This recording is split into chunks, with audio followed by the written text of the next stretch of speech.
When I slid my key into the lock that afternoon, it refused to turn. I twisted it gently at first, then harder, my hand trembling, as if the metal itself was mocking me.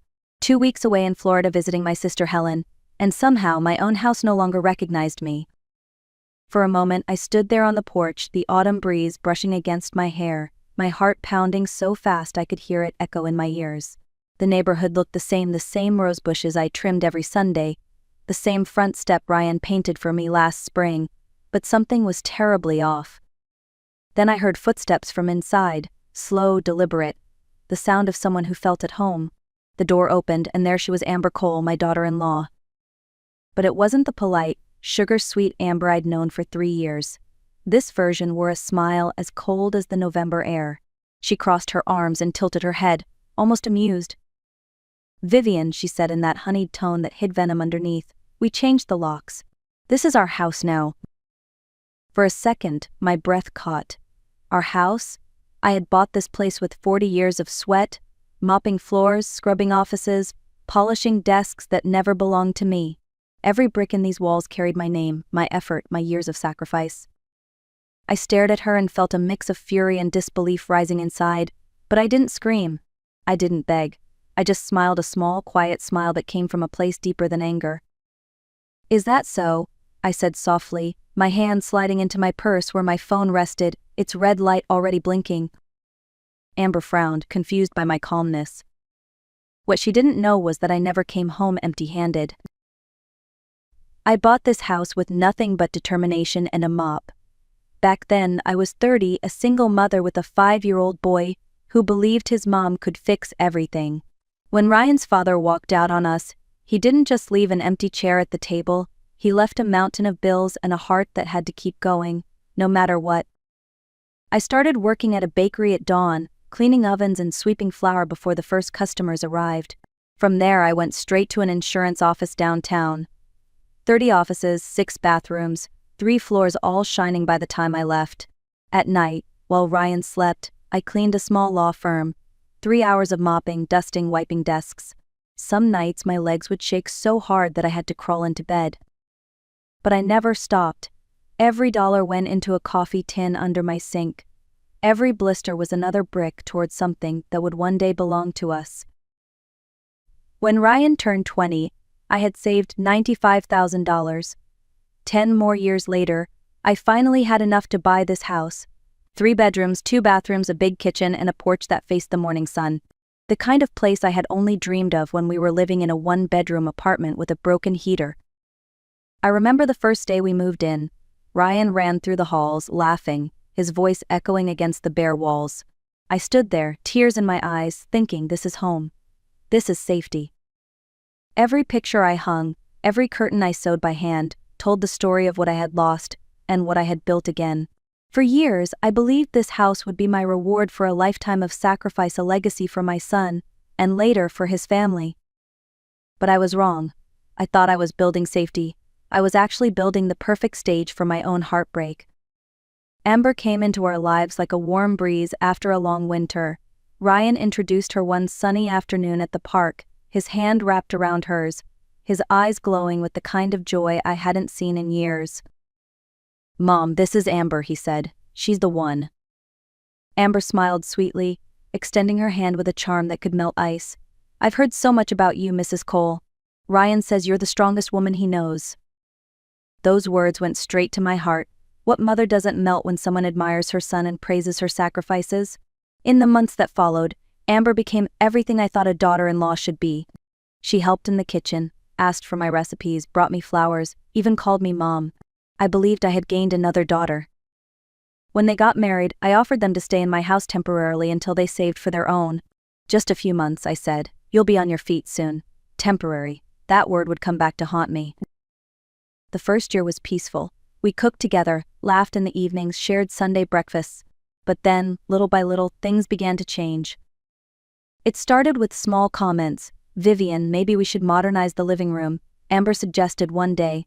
Or, "This old sofa doesn't match our style, our style." The first time she said that, something in my chest tightened. When her friends came over, I'd hear her giggle and say, "Yes, we're still living with Ryan's mom, but it's temporary." Temporary.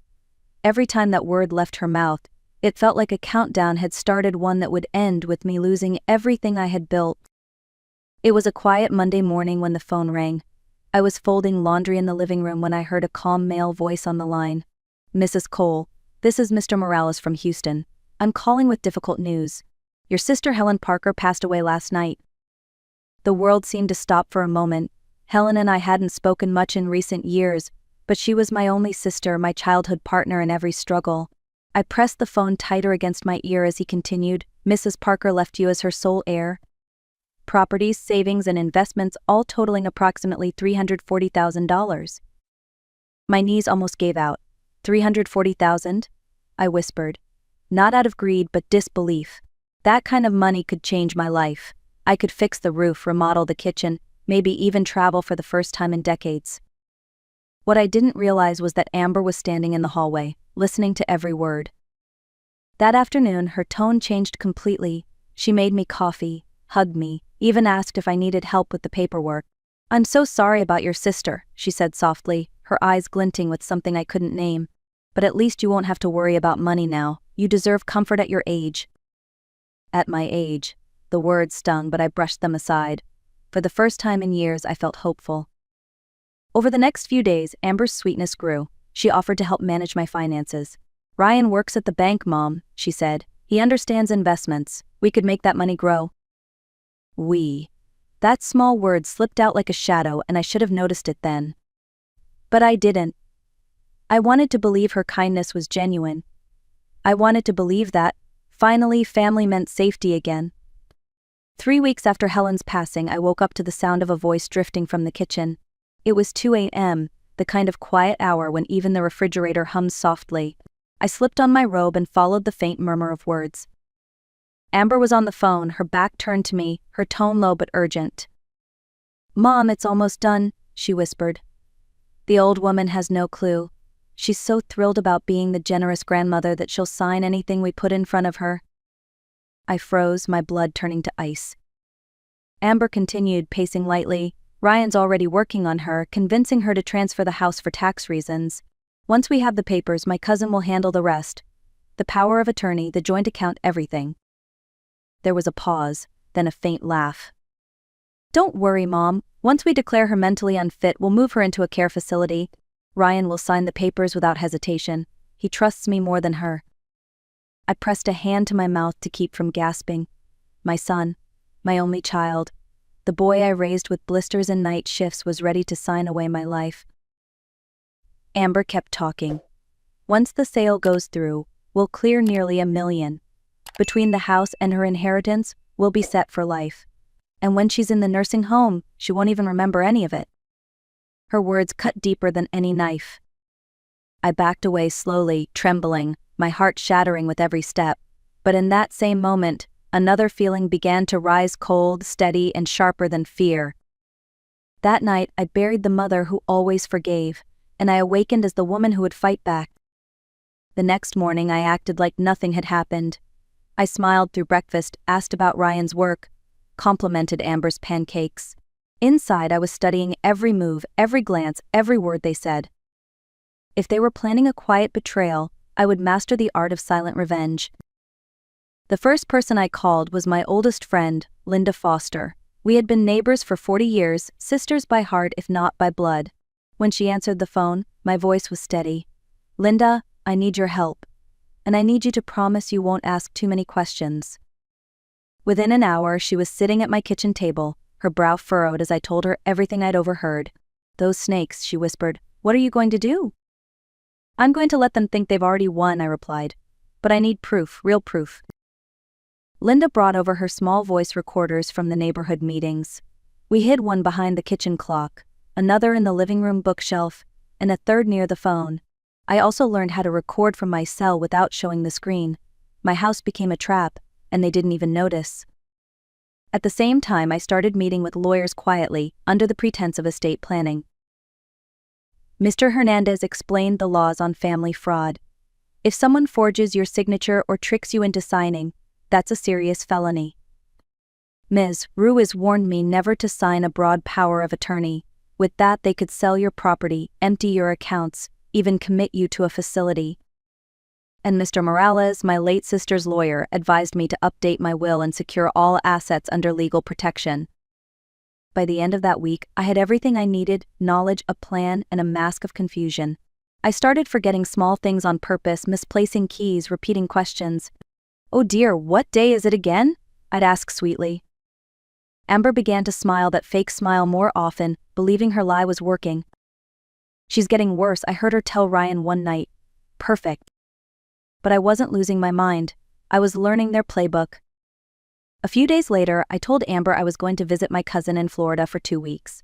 She smiled too quickly, the way guilty people do when good news falls into their laps. "That's wonderful, Vivian," she said. "Ryan and I will take care of everything while you're gone." That afternoon, when they went out shopping, I called Linda. "It's time," I told her. Within hours, she introduced me to a private investigator she trusted, Sergio Mendoza, a retired cop who specialized in family fraud cases. His handshake was firm, his eyes calm. "Miss Cole," he said, "my job is simple. I'll record everything they do while you're away.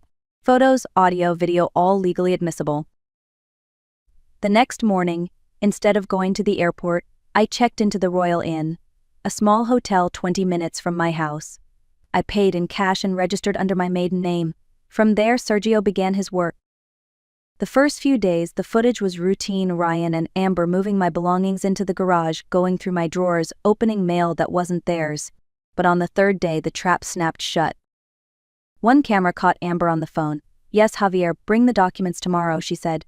"The power of attorney, the house transfer, the bank forms, all of it." There was a man's voice faintly asking something, and Amber laughed.